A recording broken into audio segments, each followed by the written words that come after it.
بلغ مقاصدنا یا ربی بالمصطفى بلغ مقاصدنا واغفر لنا واغفر لنا واغفر لنا ما مضى يا واسع الكرم. اما بعد فاعوذ بالله من الشيطان الرجيم. بسم الله الرحمن الرحيم. ويل لكل همزة لمزة الذي جمع مالا وعدده يحسب أن ماله أخلده. صدق الله العلي العظيم وصدق رسوله النبي الأمين المتين الأمي الكريم الرؤوف الرحيم. ونحن على ذلك لمن الشاهدين والشاكرين والآمنين والمطمئنين والحمد لله رب العالمين. ہم پہ احمد کا ہو سایہ، ہم پہ اشرف کا کرم، سیدی مختار اشرف باصفا کے واسطے. اے اشرف زمانہ زمانہ مدد نما، درہائے بستراز کلید کرم کشا، سرورا شاہا کریمہ دستگیرہ اشرفا. حرمت روح پیمبر یک نظر کن سوئے ماں، معین الدین حسن عالم پناہ بسوئے ماں غریباں یک نگاہ. پیرے پیراں میرے میراں شاہ جیلاں غصے پاک، ایک نظرداری برحال ماں پریشاں غصے پاک. لی خمسۃ نطفی بہا حر الوباء الحاطمہ، المصطفیٰ والمرتضی وابناہما والفاطمہ. بکار خیش حیرانم مغثنی یا رسول اللہ، پریشانم پریشانم مغثنی یا رسول اللہ.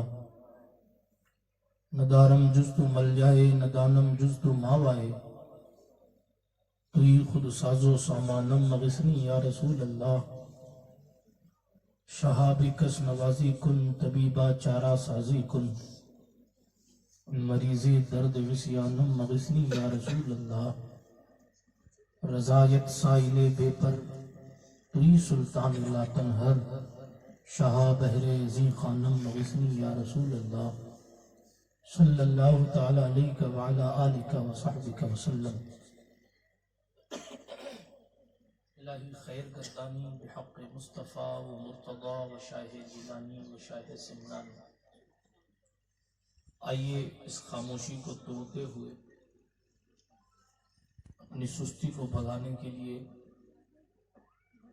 اپنی بیداری کو دکھانے کے لیے، اپنے سرکار کائنات کے مختار حبیب کردگار شفیع روز شمار، انیس بے کساں چارہ ساز دردمنداں رحمت عالمیاں شفیع مجرماں سرور لالا رخاں سیاہ لامکاں سردار خوباں سرکار رحمت للعالمین سراپا طٰہٰ و یاسین کی بارگاہ اقدس میں جی لگا کر بلند آواز سے درود شریف کا نذرانہ پیش فرمائیں. پڑھیں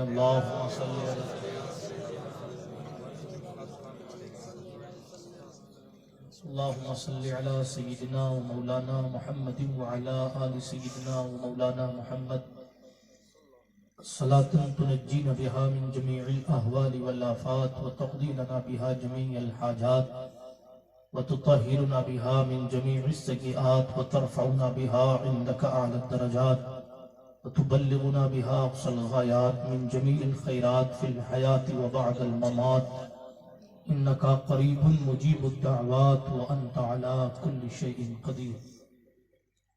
اللہ سبحانہ وتعالیٰ کا کروڑوں احسان ہے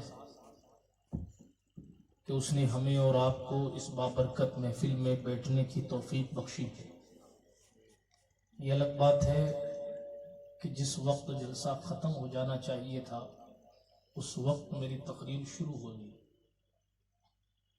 لیکن ساتھ ہی ساتھ مبارکبادی ہے کہ آپ لوگ ابھی تک اتنی کثیر تعداد میں الحمدللہ تشریف رکھتے ہیں. اللہ پاک آپ سب کی حاضری کو شرف قبولیت عطا فرمائے. اور آپ سب کو بلایا گیا ہے ایک شادی کی بابرکت محفل کے موقع پر. ظاہر ہے اسلام کے قانون کے مطابق بانی محفل جب کسی محفل کا انعقاد کرتا ہے تو محفل کا ثواب عذاب اس محفل کے بنیاد رکھنے والے یعنی سجانے والے کے اکاؤنٹ میں جاتا ہے۔ تو ظاہر ہے کہ جس نے اپنی خوشی کے موقع پر اس محفل کو سجایا اور سجانے کے بعد لوگوں کو بلایا، علماء کو بلایا، نعت خوانوں کو بلایا اور ان سے رسول پاک علیہ الصلاۃ والتسلیم کی بہترین نعتیں سنی، یقیناً ان سب کا ثواب محفل کے سجانے والے کے اکاؤنٹ میں جاتا۔ ملتا تو آپ کو ہم کو بھی ہے، مگر جو سجاتا ہے اس کو مکمل ثواب ملتا ہے، ہمیں بھی کم نہیں ملتا۔ ایسا نہیں ہے کہ آپ کا کوئی نقصان ہے یا کم ہے، رحمت خدا کی رحمت کے خزانے میں کوئی کمی نہیں ہے۔ اسی لیے وہ جب بانٹنے پر دینے پر آتا ہے تو وہ آنے والے کو بھی دیتا ہے، بلانے والے کو بھی دیتا ہے۔ اب کسی کی قسمت پر آپ رو سکتے ہیں کہ جب اللہ اسے خوشی دیتا ہے تو بجائے شکر کرنے کے وہ ابلیس کو راضی کرنے کی کوشش کرتا ہے، جیسا کہ آپ نے ابھی مجھ سے پیشتر حضرت مولانا عثمان صاحب فیضانی سے سماعت فرمایا۔ خوشی دی اللہ نے، پیسے دیے اللہ نے، بیٹا دیا اللہ نے، عزت دی اللہ نے، وقار دیا اللہ نے، آنکھوں میں دیکھنے کی طاقت دی اللہ نے، پیروں میں چلنے کی طاقت دی اللہ نے، ہاتھوں میں پکڑنے کی طاقت دی اللہ نے، انسان کے پورے وجود کو بنایا اللہ نے، عقل عطا فرمائی اللہ نے، سب کچھ دیا اس نے۔ اور جب شکر کا موقع آیا تو بندہ تمام احسانوں کو ایک طرف رکھ کے پتہ نہیں کس دل سے ابلیس کے راستے پر چل پڑا۔ خود کہتا ہے کہ رزق اللہ دیتا ہے، تو جب اللہ نے تجھے دیا ہے تو اللہ کے دشمن ابلیس کو راضی کرنے کے لیے وہ خرچہ کیوں ہو رہا ہے؟ جب اللہ نے تجھے دیا ہے تو پھر اللہ کو راضی کرنے کے لیے کوشش ہونی چاہیے، اللہ کو ناراض کرنے کی کوشش کیوں کی جاتی ہے؟ میں اس پر زیادہ گفتگو نہ کرتے ہوئے آگے بڑھ کے صرف 2-4 جملے اس حوالے سے کہہ کر اپنے موضوع کی طرف آتا ہوں۔ پہلی بات تو یہ ہے کہ جس کو توفیق ملے گی وہ ایسی محفلوں کو سجاتا ہے۔ آپ ذرا بیداری سے سنیں، بیداری کا معنی تو سمجھتے ہیں نا، اس میں کوئی لغت اور ڈکشنری کی ضرورت نہیں رہے گی آپ کو نا۔ اپنے پیروں کو چھوڑ دے، کوئی آپ کے پیر کو نہیں لے جائے گا، کوئی نہیں لے جائے گا، آپ بے فکر ہو کر بیٹھ جائیں۔ یہ حضور کی محفل ہے۔ جب حضور علیہ السلام کی محفل سجائی جاتی ہے تو عذاب نہیں آتا۔ کیوں نہیں آتا معلوم؟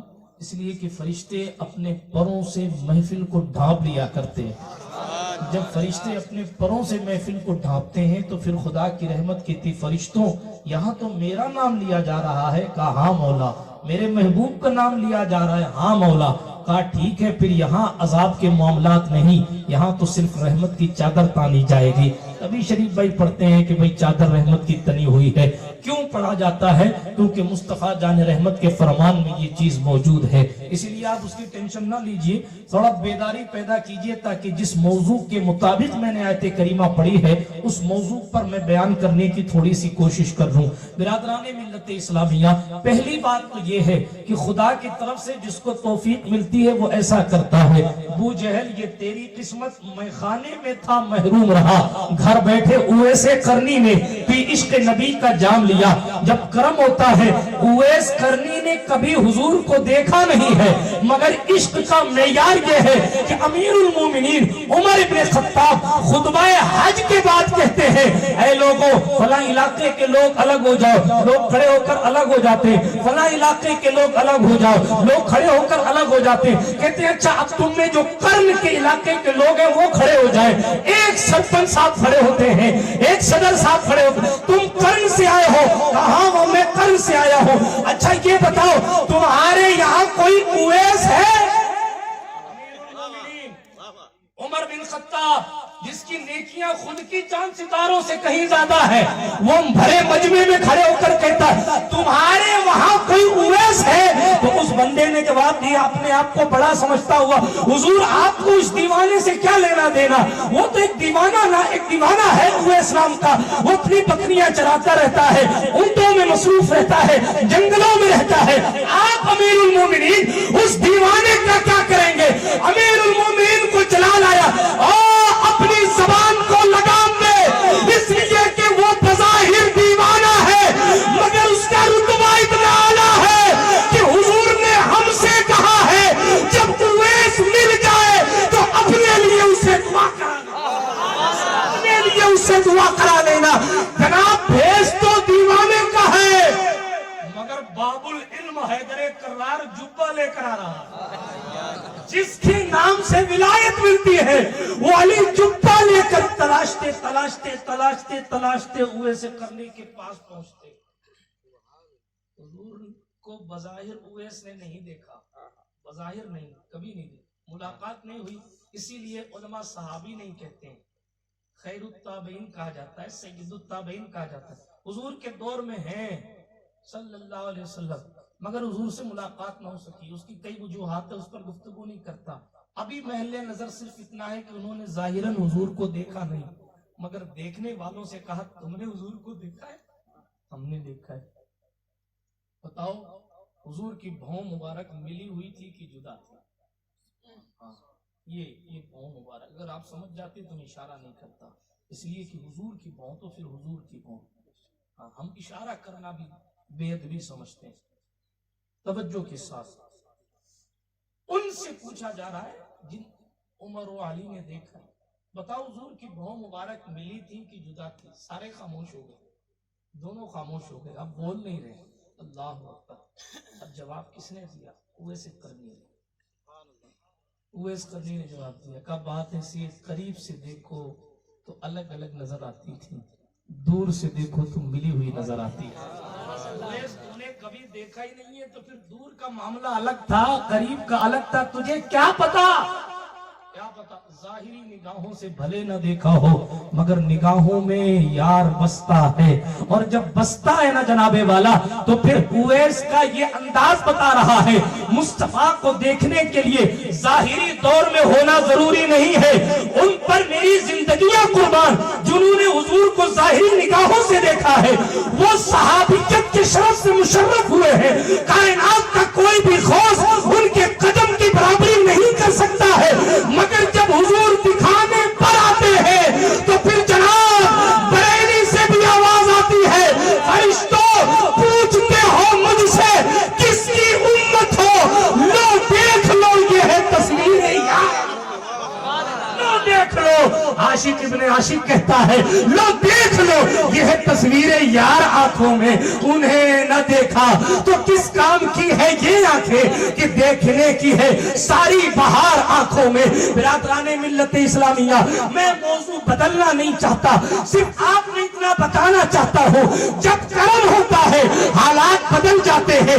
جنہوں نے جناب والا دیکھا نہیں دیکھا مگر بتانا صرف اتنا ہے. ابھی میں اس طرف بات کروں گا کہ دیکھنے والوں نے کیا کہا، نہ دیکھنے والوں نے کیا کہا، یہی میری تقریر کا موضوع ہے. لیکن میں ابھی جو بات کر رہا تھا اس کو مکمل کرتا چلوں. بات صرف اتنی کر رہا تھا ابو جہل یہ تیری قسمت، میں خانے میں تھا محروم رہا، پڑوسی تھا حضور کا نہیں ہو سکا، اور وہ دوسرے ملک کے تھے حضور کے ہو گئے. حضور کے ہو گئے نہیں بلکہ یوں کہہ لیجئے حضور نے انہیں قبول کر لیا. کیا قبول کر لیا؟ اگر ڈیجو پر ناچتے ہیں تو یاد رکھیں قبول نہیں کیے گئے ہیں، اسی لیے ناچ رہے ہیں. ہمیں نذرانے دینے سے کچھ نہیں ہوگا. میں وہ مولوی نہیں ہوں کہ میری فیلڈ بنی رہے شریعت جائے پانی میں، نہیں. جو حضور کا نہیں وہ ہمارا نہیں تھا، نہیں ہے، نہیں رہے گا۔ آج سمجھ آ رہی ہے آپ کو؟ آپ یہ سوچیں کہ ہم ناچتے بھی رہے اور پیر چوم لیں تو سارے گناہوں کا کفارہ ہو جائے، یہ دوسرا مذہب نہیں ہے کہ گنگا جا کے نہا لو گناہ دھل جائیں گے، یہ اسلام ہے۔ یہاں کوئی پروٹوکول نہیں ہے، ایک ہی صف میں کھڑے ہو گئے محمود و یار، نہ کوئی بندہ رہا نہ بندہ نواز۔ محمود بھی رب کے دربار میں آتا ہے تو ہاتھ باندھ کر کھڑا ہوتا ہے، غلام ایاز بھی رب کے دربار میں آتا ہے، ہاتھ باندھ کر کھڑا ہوتا ہے، اور دنیا کو یہ بتایا جاتا ہے رب کے دربار میں جب پہنچے تو سبھی ایک ہوئے۔ بات سمجھ آ رہی ہے آپ کو؟ ہاں، اس لیے اس بھرم میں مت رہیے گا، سید صاحب کو بلا لیں گے تو گناہ معاف ہو جائیں گے، مصافحہ کر لیں گے، ہاتھ چوم لیں گے، کام ہو جائے۔ غلط۔ ہماری عزتیں، رفعتیں، وقار، ہمارا حسن، خوبصورتی، جبہ، قبہ، کرتا، پجامہ، سب کچھ حضور کی وجہ سے۔ حضور نہ ہو تو ہماری اوقات بھی ساتھی کوئی پتہ نہیں کہاں ہوتے ہیں۔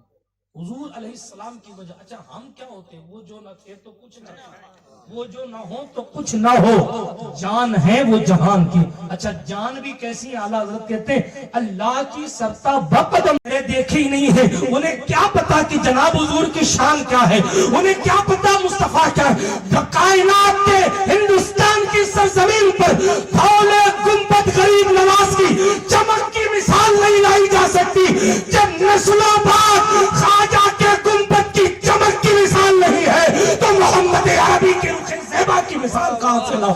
ارے رخ تو رخ ہے، ہمارا عشق تو یہ ہے جس کے تلووں کا دھول ہے، آب حیات ہے وہ جان مسیحا۔ اللہ رب العزت کے پیارے رسول علیہ السلام ہیں کیسے؟ آئے اس پر گفتگو کر لیں۔ قرآن کہتا ویل لکل ہمزۃ لمزہ، پہلے یہ سن لیں، ویل ہے جہنم کی وادی ان لوگوں کے لیے جو منہ پر عیب جوئی کرتے ہیں اور پیٹھ پیچھے برائی کرتے ہیں،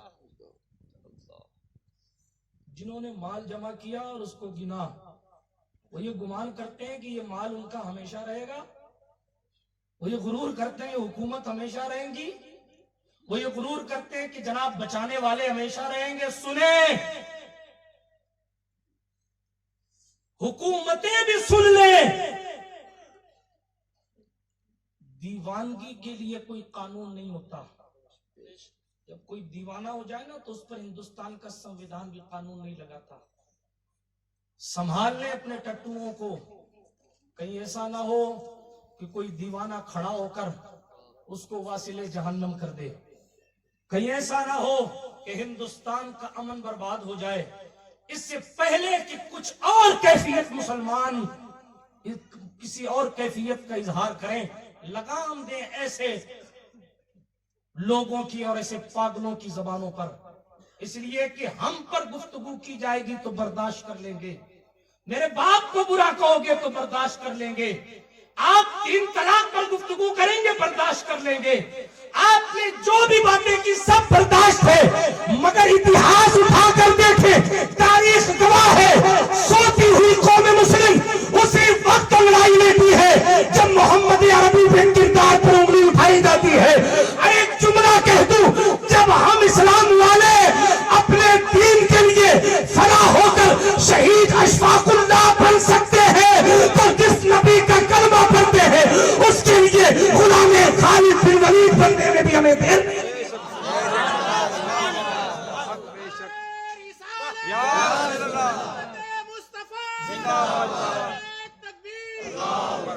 ہم جب اپنے دیش کے لیے پاکستان کا ٹینک پھوڑنے والے عبد الحمید بن سکتے ہیں، ارے جب ہم وطن کے لیے کلمہ کو لوگوں کو نہیں دیکھتے تو اپنی جان سے زیادہ پیارے مصطفیٰ جان رحمت کے لیے بھی پھر کوئی قانون نہیں دیکھیں گے۔